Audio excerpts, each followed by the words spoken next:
Vamos a seguir con la presentación a continuación del licenciado Juan Manuel Oñate.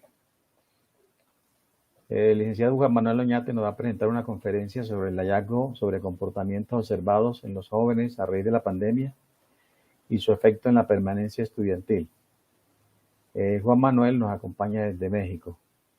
Entonces damos la palabra a Juan Manuel para que comencemos con su presentación. Ya estamos por acá. ¿Me escuchan bien por allá? Sí, perfectamente, Juan Manuel, te escuchamos perfectamente. Perfecto. Pues bueno, es un gusto saludarlos a todos por allá. Vamos a comenzar. Magali, ¿me puedes apoyar con la presentación? Muy bien, pues bueno, pues el día de hoy me toca a mí participar con mucho gusto desde México sobre esta idea de los hallazgos sobre los comportamientos observados en los jóvenes a raíz de la pandemia y el efecto que ha tenido en lo que tiene que ver con la permanencia estudiantil. Y bueno, yo soy psicólogo y voy a hablarles un poco desde el trabajo que he tenido desde la consulta privada. Y bueno, ¿por qué es importante hablar de estos hallazgos? Bueno, necesitamos como identificar lo primerito que estamos viendo ahí en la presentación, pues que en aquel momento, en el 11 de marzo del 2020, que la misma Organización Mundial de la Salud hablaba de esta cuestión de lo que estaba sucediendo en el mundo, pues bueno, empezamos a darnos cuenta que había un brote que después fue declarado como una pandemia. En ese momento, pues mucha gente estábamos un poco como sorprendidos porque escuchábamos que eso pasaba en Wuhan, en China, ¿no? Pero yo recuerdo que en la misma consulta y con algunos estudiantes también decían, bueno, es que eso está ahí del otro lado del mundo, pero se nos olvida que es una cuestión global. Entonces, creo que hay que hacer un recuento un poquito de aquel momento que entramos como en esta idea de la ansiedad, de la angustia y reconocer lo que es una crisis, porque la crisis es una situación difícil que pone en peligro el desarrollo de las personas. Entonces, en aquel momento, cuando esto empezaba a darse, nos dimos cuenta que la gente estaba enfermando, pero también la gente estaba muriendo. Aunque en aquel momento la gente decía, bueno, estaba como en riesgo las personas mayores, los menores de edad, y la gente joven estábamos, entre comillas, como a salvo. Entonces, en esa situación, cuando estábamos hablando de aquel momento, la gente decía, bueno, mientras estemos a salvo, los jóvenes decían, a mí no me va a pasar, pero resulta que se da la parte de lo que tiene que ver con el confinamiento y viene la parte del cierre de las escuelas. Recordamos un poquito eso. Entonces, cuando esto sucede, pues nos vamos dando cuenta que al principio la mayoría de los estudiantes lo tomaron como una especie como de vacación, pero cuando empezó a alargarse, por el confinamiento social, que es la estrategia central de cualquier pandemia, pues se empezaron a presentar algunos asuntos personales que aquí hay que tomar en cuenta, como lo habían mencionado los conferencistas anteriores. Ha habido cosas que ya estaban ahí, pero con lo que tiene que ver con esta parte de la pandemia, muchos trastornos empezaron como a manifestarse emocionalmente, ¿no? Vamos a pasar a la siguiente diapositiva, en donde es importante identificar que hay cosas que suceden, ¿sí? Que de repente no podemos darles como el nombre o no podemos entender qué es lo que está sucediendo. Entonces, cuando empezó a darse cuenta que el mismo confinamiento empezaba a tener como una cierta lejanía social, que aunque teníamos las clases virtuales, aunque teníamos la conversación a través de las redes, no es lo mismo que nos obligue la misma situación de la pandemia a estar encerrados y a estar dentro de nuestras casas sin poder salir, a tener que conectarnos socialmente a través de la tecnología. Que la tecnología tiene la ventaja de acercarnos a los que no estamos tan cerca y esto, al ser como obligado, empezó a generar ideas con los estudiantes y con la gente. Y aquí quisiera yo como abordar que no solamente el estudiante en sí, sino también la parte familiar. O sea, la parte familiar en el cual no solamente el estudiante está viviendo la presión de tener que tomar sus clases en su casa, desde su casa, a veces sin tener como toda la herramienta tecnológica. Y entonces empezamos a ver que había muchos estudiantes que no podían o no querían presentar la cámara abierta, ¿no? Entonces, estas cuestiones han sido cosas que nos han llevado a que la gente tenemos que aprender a respetar los momentos de cada uno. O sea, no podíamos obligar a los estudiantes a que pusieran la cámara, aunque había profesores, platicando con algunos colegas, psicólogos y también profesores universitarios y de preparatoria, donde de repente había chicos que no querían prender la cámara. Y entonces estas cosas se van como sumando a la parte emocional que he escuchado a través de las conferencias, la preocupación de poder terminar una carrera, de poder hacer un buen ejercicio académico, pero no debemos de olvidarnos que el ser humano cuenta con las emociones y con los pensamientos. Entonces, cuando estamos hablando de esta parte de los pensamientos, ¿qué es lo que nos está llevando en la cabeza a tomar decisiones? Hay que aprender cómo a conectarlos con lo que tiene que ver con las emociones. Y vamos a pasar a nuestra siguiente diapositiva. Porque cuando nosotros de repente tenemos estos momentos de angustia o de ansiedad, en esos momentos podemos reaccionar de muchas maneras, ¿sí? ¿Cuáles son? Vayamos haciendo un ejercicio la gente que estamos aquí conectados, ¿no? Cuando nosotros nos sentimos angustiados, ansiosos, es importante identificar primero qué es lo que está pasando en nuestra cabeza, ¿sí? ¿Qué es lo que está pasando con nosotros? ¿Por qué? Porque a lo mejor lo primero que nos damos cuenta es sobre nuestra conducta. La conducta es en sí la comunicación directa para saber que algo nos está sucediendo. Y una de estas cosas es que hay gente que puede no conciliar el sueño, empezó a sentirse desmotivado, o sea, no es lo mismo tener la clase en línea virtualmente, ¿sí? Que tener la clase presencial. Entonces, hubo estudiantes que de repente decían, no tanto que me quiero dar de baja, sino a lo mejor disminuir la carga de trabajo. En algunas universidades se puede tomar la decisión de, en vez de tener una carga completa de 6, 7 materias, pues se puede tener solamente 2, 3 materias. Hubo estudiantes que decidieron mejor esperar, como después en marzo, que fue el inicio de la pandemia, la primera parte de la pandemia, la gente terminó el ciclo, pero en el siguiente decidieron, más que desertar de la carrera, decidieron como elegir no continuar porque ellos pensaban que era mejor esperar a que volviera nuevamente la normalidad, ¿no? Que hemos hablado también en esta mañana, se ha dicho de la nueva normalidad. Entonces, otra de las cosas que pueden aparecer como conducta es que nos ponemos irritables. O sea, cuando la gente se pone tan irritable, ¿sí? Que a veces no sabe ni por qué, nos desquitamos con las personas que están a nuestro alrededor, nuestros hermanos, nuestros papás, la gente que convive con nosotros, porque recordemos que como se tuvo que dar el confinamiento, pues entonces lo que nos llevó a cabo en ese sentido de ver qué estaba pasando en nuestra familia, en nuestro sistema, pues la convivencia del día a día, ¿sí? Tomando en cuenta que estaba como forzado, pues todos estábamos dentro de casa, trabajando en clases, mamá haciendo la comida, también trabajando desde su oficina virtual, papá también trabajando, que normalmente los papás y los estudiantes salen de casa temprano, regresan a comer. Ahora todos estábamos ahí y todo eso empezó a generar una serie de síntomas emocionales que muchas de las veces pues no sabemos qué hacer con ellos. Pasamos en la siguiente diapositiva. Por eso es importante, así como tenemos en casa cuando nos duele la cabeza o que se cayó el pequeño o alguien se raspó y tenemos un botiquín, pues también es importante trabajar en esta parte emocional, sobre la cuestión de los primeros auxilios, ¿sí? Emocionales. Entonces, aquí me gustaría que la gente que está conectada, que pudiéramos hacer como un ejercicio de nuestras emociones, porque yo lo que creo es que si aprendemos a trabajar de forma preventiva en la parte emocional, obviamente esta situación pandémica, a nadie habíamos vivido una situación así en nuestras generaciones. Entonces, a todo el mundo nos agarró de sorpresa y por eso es importante conocer cuáles son como nuestra fortaleza emocional que tenemos, ¿no? Entonces, les voy a invitar a que hagamos este ejercicio. A ver, si ubicamos, por ejemplo, en este momento de nuestra vida, ¿sí? ¿Cuál es la situación que estamos viviendo ahorita? ¿Sí?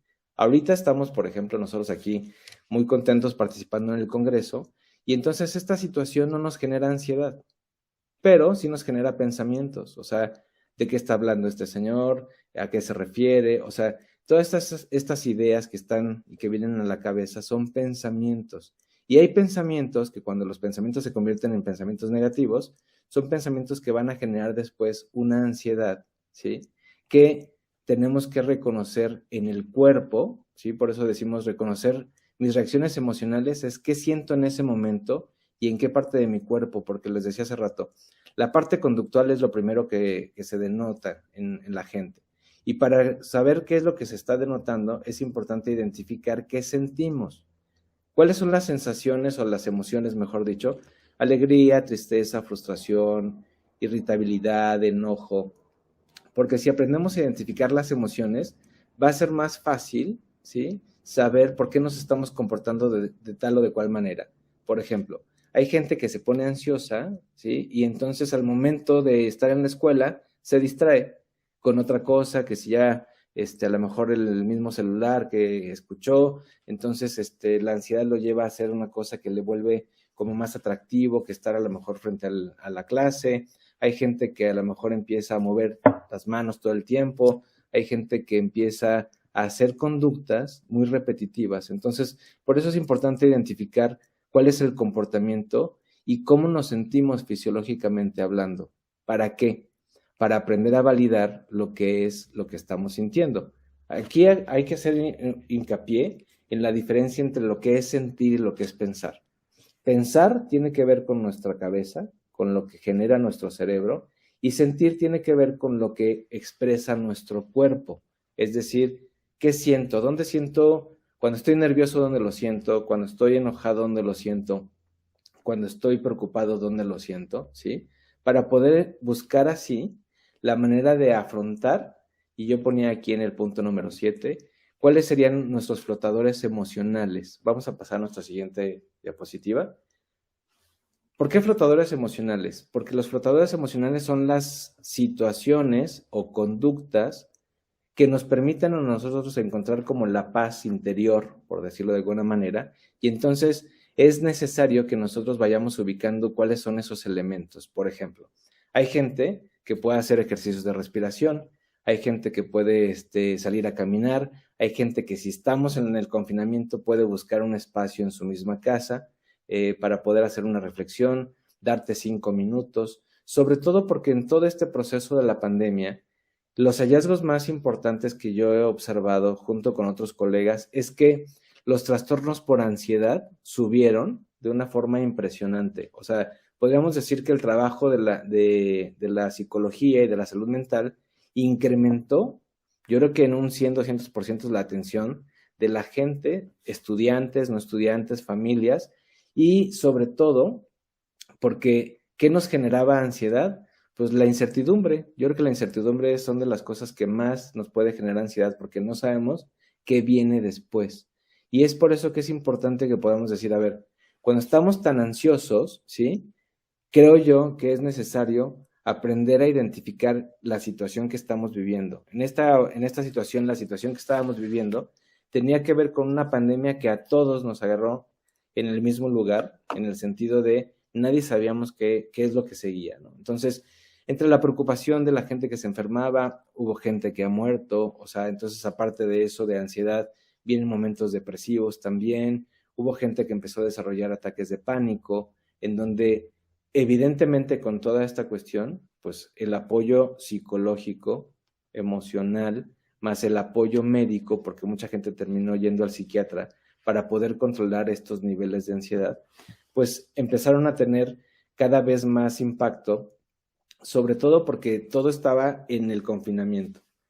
Después del confinamiento se empezó a hablar de la posibilidad del regreso a clases. Al principio los estudiantes decían, bueno, en frente de la computadora, tener la clase en línea, pues bueno, los llevó de repente como a bajar un poco el rendimiento. ¿Por qué? Porque podían hacer otras cosas, se distraían, los mismos estudiantes decían, pierdo la atención fácilmente. Entonces, todo esto, como lo dijo también anteriormente el padre y lo dijo también el primer conferencista, eran cosas que a lo mejor ya estaban ahí, pero la pandemia resaltó.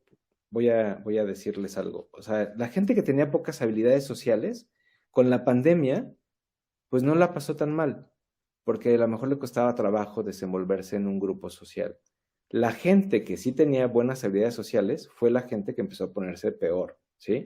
¿Por qué? Porque necesitaba el contacto, la salida. Entonces, había gente que ya tenía como ciertos rasgos de inatención y entonces con la pandemia se dispararon. ¿Por qué?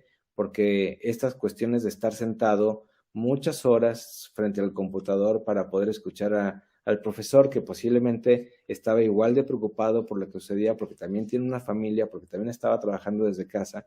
Entonces se daban como esta combinación de factores que podían llevar a presentarse ciertas situaciones emocionales, no solamente de los estudiantes, o sea, de los familiares de los estudiantes. De repente escuchábamos a lo mejor algún comentario, algún pleito familiar, alguna situación de violencia, que entonces todo esto se iba como conjugando para que hubiera más cuestiones de ansiedad. Entonces, en ese sentido, me gustaría que hiciéramos un ejercicio, ¿sí? Para poder entender cómo podemos prevenir, porque creo que la parte importante aquí es cómo trabajar en la prevención de situaciones emocionales catastróficas, ¿no?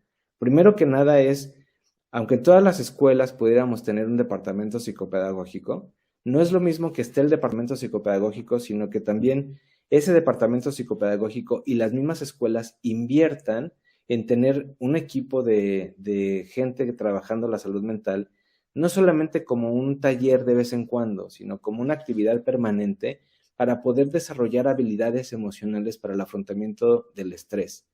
Creo yo que esto es sumamente importante.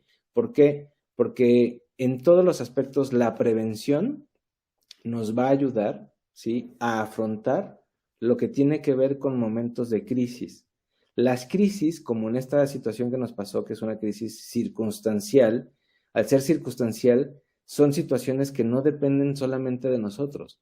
Lo que depende de nosotros es trabajar nuestra salud mental en relación a cómo vamos a afrontar lo que nosotros tenemos con nuestras propias herramientas. O sea, si a mí me cuesta trabajo poder tener autocontrol sobre algunas cuestiones, por ejemplo, los estudiantes por lo regular hablan mucho de la procrastinación. Entonces, si yo soy muy procrastinador, entonces habría que trabajar desde la misma escuela, junto con el estudiante, cómo abordar esta idea de la procrastinación, ¿no? O sea, yo les digo mucho a mis pacientes, adolescentes y adultos jóvenes, que la procrastinación se vale, pero se vale así como puedes programar la clase y puedes programar la salida a hacer ejercicio, pues también programa una hora de procrastinación. Y entonces ya ahí le quitaríamos el término de procrastinación porque estamos poniéndola dentro de un horario, ¿no? Entonces, aquí lo interesante es cómo vamos a trabajar para poder desarrollar ciertas herramientas emocionales. Y en este sentido es que con la pandemia muchas veces nuestros pensamientos terminaban siendo hasta cierto punto catastróficos, ¿sí? ¿Qué va a suceder? ¿Qué va a pasar? ¿Qué va a pasar con la escuela? La gente que terminó los cursos, los que ya estaban en el año de la preparatoria para pasar a la universidad, que tenían que graduarse, pues fueron graduaciones virtuales. O sea, para todo esto fue nuevo. Entonces, creo yo que si pudiéramos hacer una última reflexión sobre cómo podemos abordar cuando nos sentimos así como angustiados, quiero que se aprendan esta pregunta.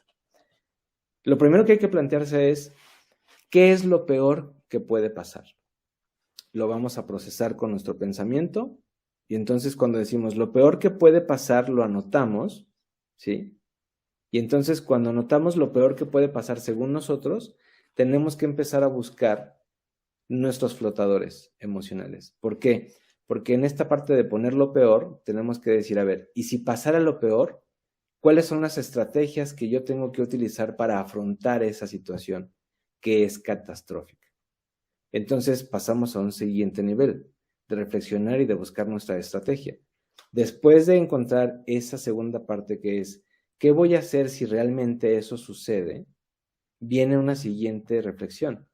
Si realmente eso sucediera y yo hiciera tal cosa, por lo tanto, entonces ya no se vuelve tan catastrófico. ¿Me siguen la idea? O sea, al no volverse tan catastrófico, nos damos cuenta que entonces sí tenemos herramientas para encontrar soluciones y entonces ya no se vuelve tan catastrófico. En ese sentido, creo que es importante que nosotros podamos darle el tiempo al pensamiento. El pensamiento es lo que nos va a ayudar a poder entender desde nuestra percepción y a poder validar lo que estamos sintiendo, porque justamente en ese sentido, si nosotros aprendemos a validar lo que sentimos, no se vuelve tan catastrófico.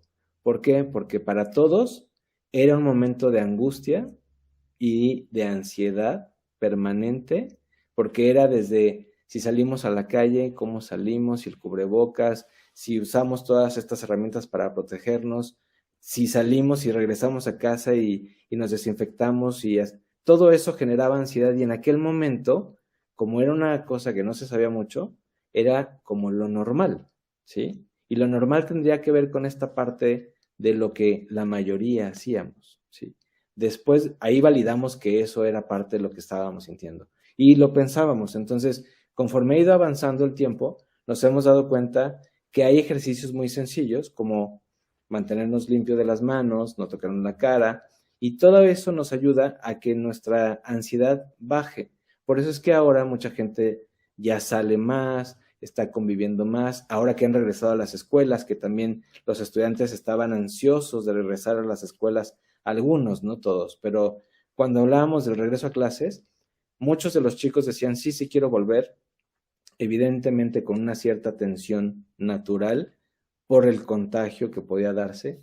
La vacunación ayudó bastante, pero sigue habiendo esta preocupación de los estudiantes de no nos queremos ahora nosotros los jóvenes, o bueno, los chicos universitarios jóvenes, que no vayan a contagiarse porque están preocupados por sus familias, por sus abuelos, por la gente con la que conviven. Entonces, todo eso, si lo validamos, es una parte natural, pero es necesario ir encontrando cuáles son las estrategias que vamos a seguir, sobre todo para hacer la prevención. O sea, creo que la parte más importante es que la prevención es lo que nos va a llevar, no solamente cuando ya está una situación así en crisis, porque cuando hay una situación en crisis se habla de la intervención en crisis.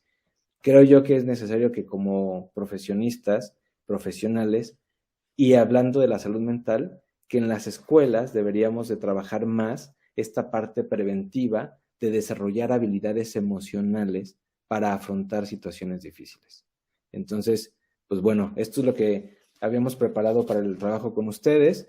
Yo creo que si regresamos al punto de qué es lo peor que puede pasar, si puede pasar, ¿qué tengo que hacer? Entonces no está tan peor. Y si no está tan peor, entonces no está tan catastrófico.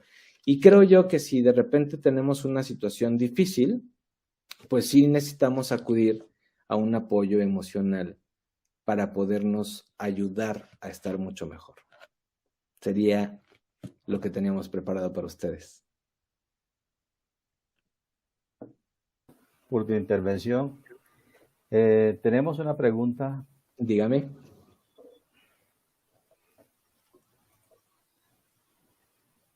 De acuerdo con su experiencia, ¿cómo se crearon esas estaciones o servicios o sesiones de manejo de emociones en las instituciones?